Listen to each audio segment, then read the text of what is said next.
let's talk about the truth. Not what's true, not your truth, not my truth, but the truth. Because if we cannot define it, then anyone can sell it.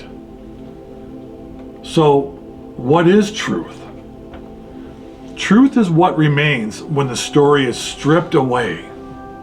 It is not what feels good, not what rallies a crowd, not what survives likes, votes, ratings, or even algorithms.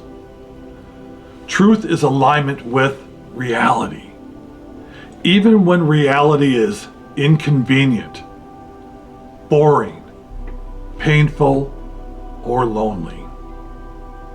Now, true can be technically correct. Truth is ontological. It exists whether anyone agrees with it or not. A lie needs energy. It needs maintenance. It needs repetition. Truth? Well, truth just sits there unimpressed. What is the truth? Well, this is where people get lost, because truth has layers. And when you confuse the layers, you end up losing the whole thing. There's objective truth, like gravity works, fire burns, 2 + 2 does not negotiate. This truth does not care about culture, feelings, or even Twitter.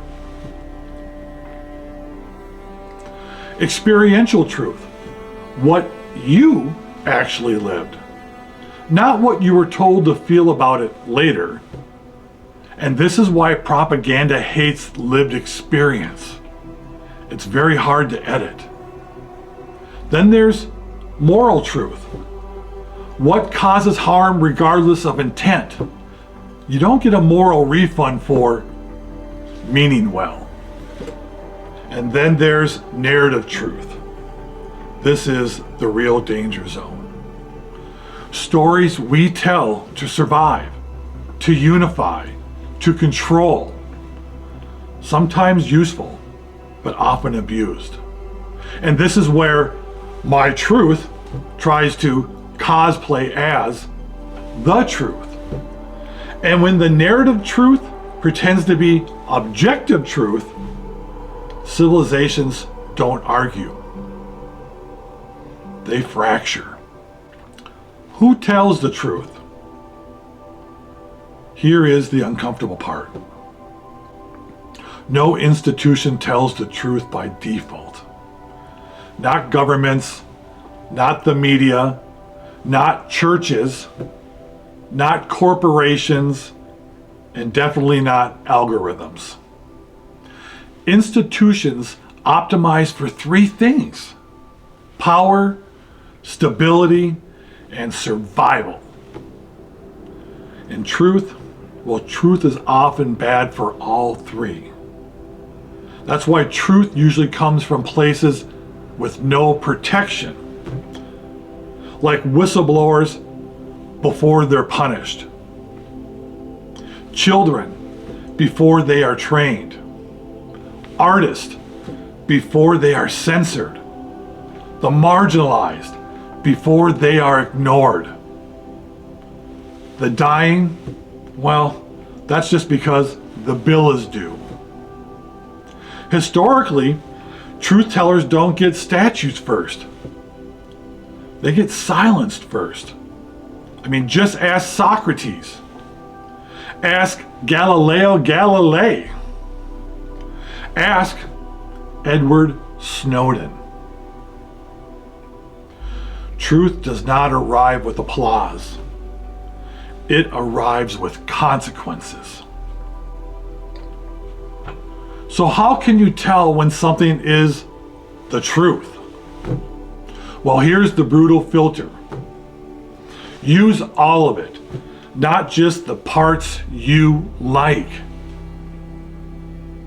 Because truth tends to stay consistent over time, offend multiple sides equally, reduce complexity instead of inflating it.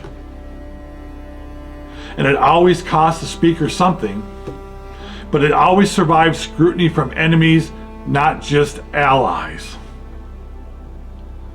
Lies, well, they tend to require repetition, demand loyalty, punish questions, change wording but keep intent, collapse when incentives are removed.